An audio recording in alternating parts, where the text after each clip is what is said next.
See, I had somebody the other day, they watched my No More Compromise video, and they're on Twitter, and they said I'm instigating violent revolution and overthrow of the government. I am not instigating that at all.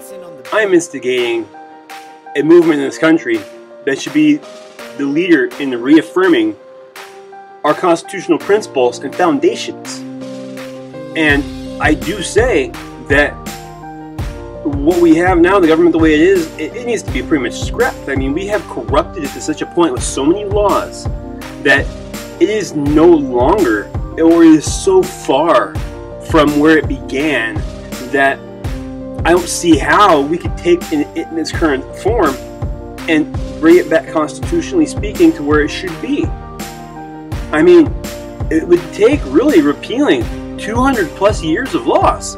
I mean, and I don't see a politician out there who's got the balls to do that. I mean, besides maybe like Rand Paul and his dad when he was in office, you know. I mean, you know, and some people that they endorse, like, you know, that are running for Senate now, like what's his name, something Brown. I can't remember his first name, but it doesn't matter. From Georgia, but either way, that's really what it's going to take. I mean, our founding documents really are all that is required. It's all that's needed. I mean, what else do you need? What else is there? I mean, you know, the government builds a harbor, you know, there's maybe some rules on tariffs, you know, or on docking fees that pay for the harbor. That's it. You know what I mean? A rule on that. But it does not go beyond that at all. It's simply a way to make sure that the harbor is maintained for everybody. I mean, like, really, I mean, every other law that we have in drug war is a complete infringement of our rights. Why can a free man not choose what he puts in his body? That's ridiculous. I mean, it's like, you say, well, drugs are bad. Alcohol could be construed as bad, then, couldn't it? I mean, really, it's more of a, you know, some people have problems with things issue. And you know what? Some people do. But that's not something you punish the whole population for, you know? You know, plenty of people who smoke weed, go to work every day, have a decent life. And plenty of people like that have kids, you know, and they don't ever do it in front of their kids. They would never dare. They don't encourage their kids to do it. In fact, they hide it to the best extent they possibly can. And you know what? Look at Portugal. Portugal made pretty much almost everything legal, and they saw a slight uptick in drug use, and then a actual decrease. And you want to argue with that? Go look at the numbers. You know what? You can argue me all you want until you go look at the numbers. I'm not going to listen to you, because when you go look at the numbers, you're not going to be arguing with me anymore. And that's a fact. So here's the deal. The deal is this: is that we have to return to our constitutional principles. We have to return to what this country started on. And you know what? That doesn't require a violent revolution. It requires everybody standing up and making people around them aware of what's going on, and getting everybody to say in one resounding voice that this is no longer acceptable. We will not tolerate it. Look at what's happening to our country. I mean, this is a perfect time. Look at this week right now in politics. If you want to give some context to why I'm making this video, if you want to look at the date, it's to get the IRS scale coming up. With them going after Tea Party people. People with Patriots in their name. They're 501c groups, you know, tax exempt. And you know what? The fact that that's going on is ridiculous. And you know, Obama this morning, when he did the press conference on it, what's he saying? If that happens to be true, hold on, the IRS already apologized for it. It's definitely true. Without question, without a doubt, it's true. Okay? No more freaking games. No more games. No more lying to the American people. He should be right there. He should be impeached for incompetence, if nothing else. If he doesn't know that they apologized already for it, and he's still saying what if, that is just sheer incompetence of his administration, and it's irresponsible on his part for not looking into it, not having people that are sound around him to give him the facts. Wake up! And then you have the AP. And I got O'Reilly here saying, we don't know if the AP thing was a scandal. The Associated Press tapped the records from 20 phone lines. Hold on. They were within the law theoretically. They got a subpoena from a judge and all this stuff, you know, and Holder took himself out of it because he didn't want to be a conflict of interest, whatever. But here's the deal: that measure they took is the most extreme measure that there is that the law provides, and that assumes the press has not been cooperating with them. Many times before in our country, what has happened is they go to the press, they would seek some sort of form of cooperation. They didn't even do that. They just end-run the thing. Right, went for the most gnarly solution. They went for that right off the bat. That's wrong. They didn't even give them. They did not take the normal channels or paths that should be remedied by. They went end-running it. And you know what? That is a scandal, because that's a usurpation and abuse of the law. It's an usurpation of their rights to the press and abuse of the law. That is ridiculous. It's preposterous. I do not accept it. I will not. O'Reilly, get on the same page here. There is definitely a scandal there. And maybe it didn't go to the president. We don't know, but I bet you it does. I bet it does. But you know what? At this point in time, it is a scandal. And it is worthy of Eric Holder in his office, him being dismissed from duty. And you know what? And held in contempt, and had some law he's broken. He needs to be charged with it. Because if he's letting people underneath him do that kind of stuff, he's the very best, in the best circumstance, in the best light possibly you could throw on the man, incompetent. Absolutely 110% incompetent. The worst of all is Benghazi. 4 Americans died and were left there to die. We're not given any aid. Well, they say, well, we couldn't have gotten anybody there in time. Well, what, did you know already? Well, that's even worse than if you knew it was going to be there in time, because it means you were corroborating with the enemy and knew how long the attack was going to be because they told you. The fact of the matter is, there's no way that they knew that that attack was only going to last 7-8 hours. There's no way they knew that. And that means they should, right off the bat, press go on everything they can getting there, and they didn't do it. The C-110, an extraneous force that was in Europe, could have been there in 4 freaking hours. There's 30-60 minute more. There's a lot of groups that are like that. They run 30-60. What that 30 to 60 is they have to be 30 to 60 minutes away from their gear at the farthest at any point in time. It means they hit the go button on that unit. They are with their gear on the plane 30-60 minutes, you know, max. C-110 could have been there in 4 hours. You could have had an F-16 overhead in 2 hours. Well, they didn't have a refueling tanker in the air in the Mediterranean. They don't need one. They go from Aviano to Sigonella, that the drone was based out of, and they got jet fuel at Sigonella, and then they're right there in Benghazi.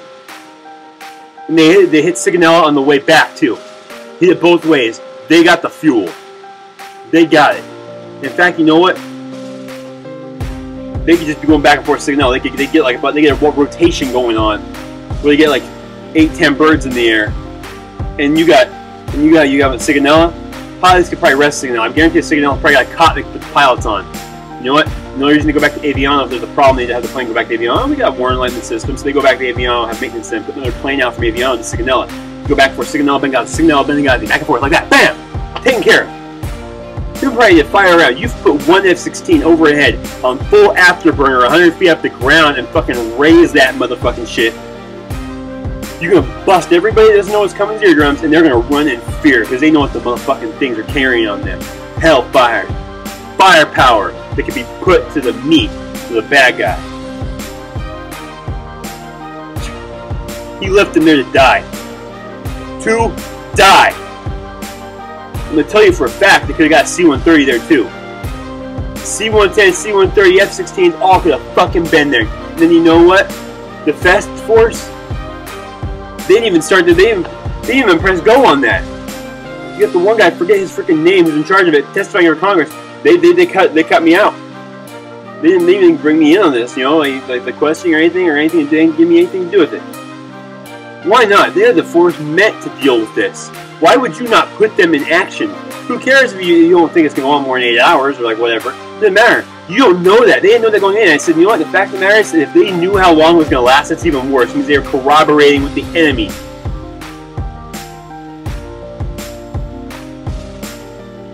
America, wake up. Wake up. I would talk to people on the streets here in California, and they don't even know half this shit. People are ignorant because nobody wants to talk about it. I talk politics with everybody I run into and everybody I meet. You know why? Because more people need to do that, because more people need to be informed, because if they knew what was going on, they would go, holy shit, wow, really, you kidding me? That's going on? Oh no, we are in some serious trouble here. You know what though? Nobody's doing that. And I hold everybody accountable for that. Every American, except for people like myself, I hold guilty for not promoting the truth, for not going out and speaking your mind, telling people what's going on, what the real happenings are in this country. That's the truth. I mean, people want to talk about these camps are setting up around the country. They got fucking 50,000 fucking family-sized coffins. It's like, what are they planning? Why is the DHS buying hollow points by the millions?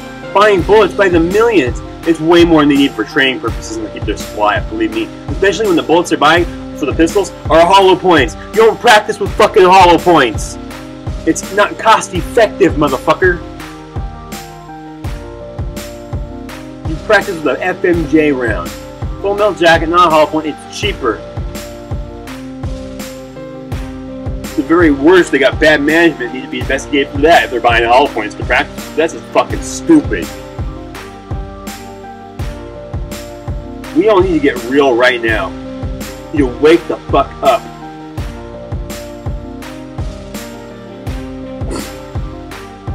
This is ridiculous. You know what? They're suppressing information. The guy owns DefCAD, Cody Wilson, designed the plastic gun you can print in a 3D printer. They're taking all the information down off the website. This is his property. He's made the design, but he's giving it away freely. Is that not his choice? Does the American citizen not have a right to have to know how to make a gun? So we don't have the right to have the plans to make something that could possibly be the device we stop oppression with? Get real! That's real scary right there, actually, that we don't have the right to have the design and the plans to make a weapon that could possibly be a tool against oppression. Since when does the government have a right to do that? That's in direct contradiction to the Second Amendment. Direct contradiction. Direct contradiction. I'm glad I already downloaded the plans. I'll tell that freely. They can come talk to me. I don't care. I mean, we are at a pivotal point in America where our rights are at this critical stage of being gone, being completely usurped. I mean, it's been through small things that they've done. For example, like driver's licenses. Driving is not a privilege, it is a right. My right to commute from one place to another, to remove myself from this area and go to another, is a constitutional right. And how I do it is my business. Oh, I'm going to bring some over here.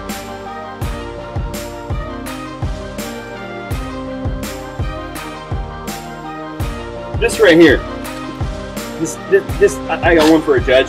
Small print makes it out. I have difficulty to that. I got this one right here for me to read off of on the court. The difference. This is a guaranteed. I don't need a driver's license. Look at all this. Every page. Case law. I mean, there's like 20 pages here. It's I'm trying to get them to fall on. It's all cited case law that has to do with the right to travel. They have got us trained, thinking we need to be licensed to live our lives, and they've got us trained in this because they've done things like what they've done is they've pretty much converted a right to a crime. Let me find the exact title of the section here. This is gonna blow your mind the way when you read this, when you start thinking about it. Okay? And this is really gonna blow your mind. It's let's see here.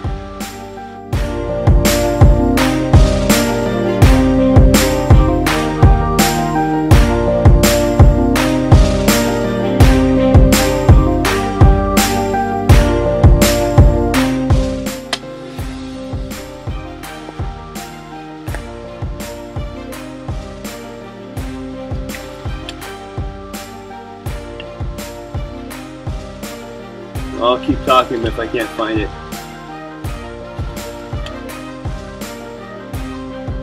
But no, there's one great quote at the end of this whole document. I mean, that's that people never give up their liberties, but under some delusion. Who said that? Edmund Burke. People from the beginning of our country. Edmund Burke said, "People do never give up their liberties, but under some delusion." And basically, one thing I was looking for in there, I think I can remember exactly word for word. So the conversion of a right to a crime. A right to a crime. Driver's licenses have done that. They've taken our rights and made it so if we don't pay for a right, to exercise a right that we have constitutionally guaranteed with case law to back that up, it's a crime if you don't pay for that right. And they put registration on your vehicle. That's illegal. That's putting a duty or a tariff or a fee on operating my property. Where do they get off doing that? You're putting a fee on me using my property in the exercising of a constitutional right. Get fucking bent. But they've got you trained with stuff like that. They've got you thinking that they have the right to do these things, and by little, they've encroached in that manner. I'm a contractor. Do I need a license to practice my profession? No! The answer is obviously, without a doubt, no. How can you tell me I don't have the right to make a living unless I pay you money? To what end? To fund the building and planning.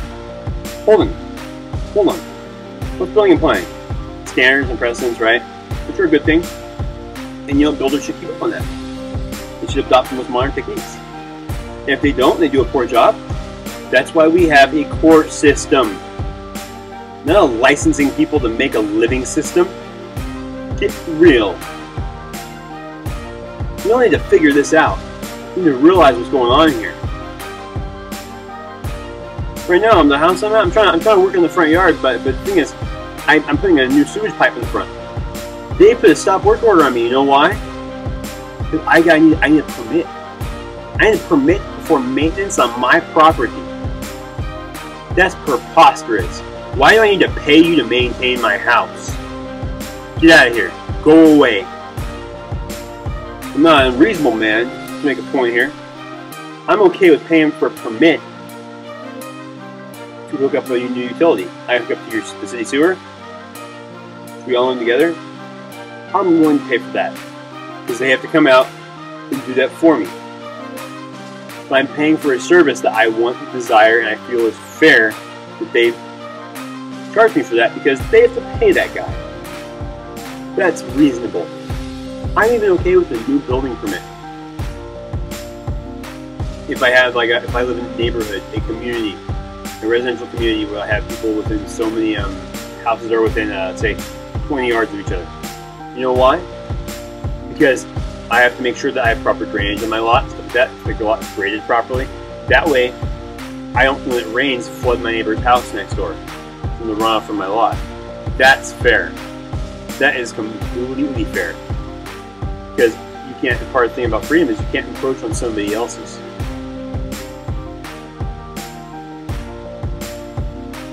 That's so reasonable that it goes beyond, goes beyond comprehension how reasonable I'm being when I make my point like that, where I'm willing to pay you for a new utility hookup, I'm willing to pay you for a lot to make sure that I'm not pushing somebody else's freedom. It's the right thing to do. Okay, that's reasonable.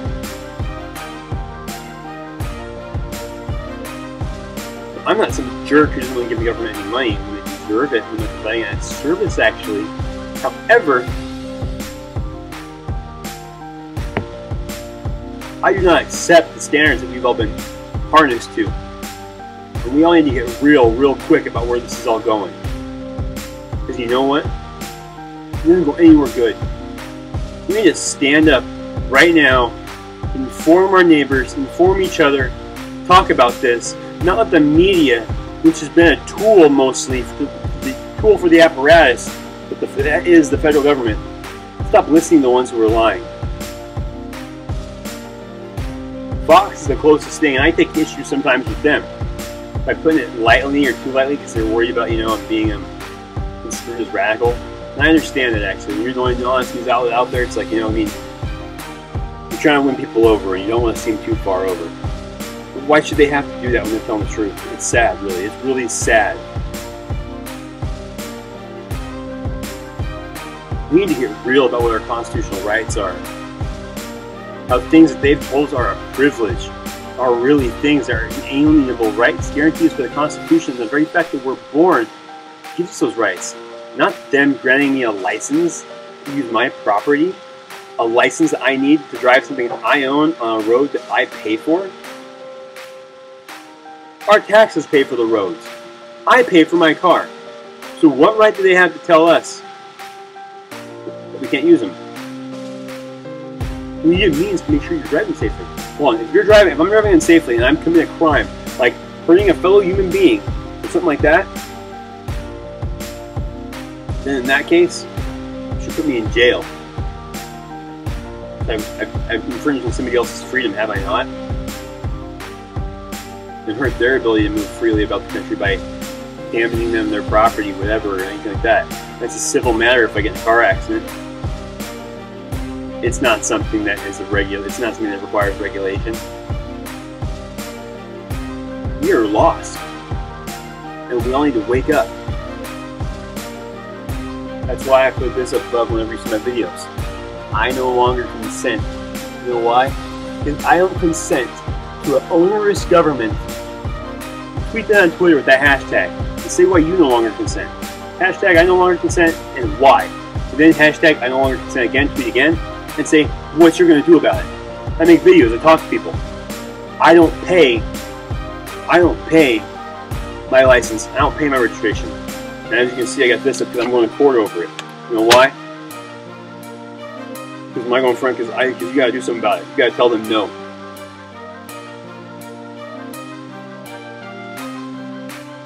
Every dollar you pay them that they don't deserve through bullshit licensing and registration that's unconstitutional at best.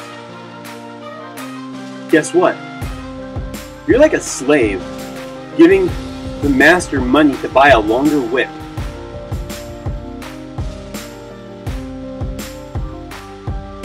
If that makes sense to you, you think that's cool.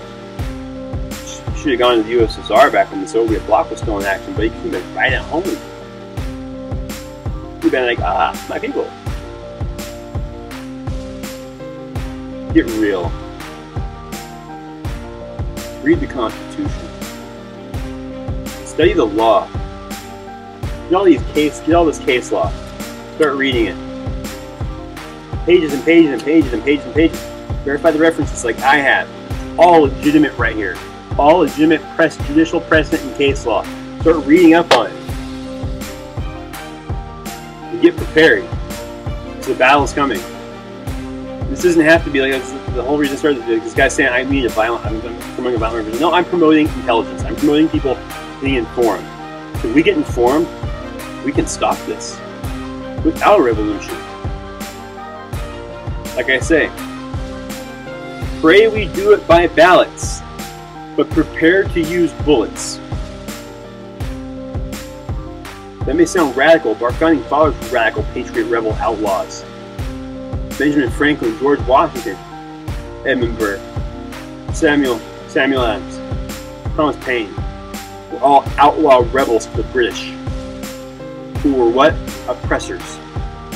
The only people who find me a patriot, a rebel, an outlaw, are people who have something not a patriot, who have something invested in the current system's perpetuation. The only ones. Be real. Be smart. Prepare. Read.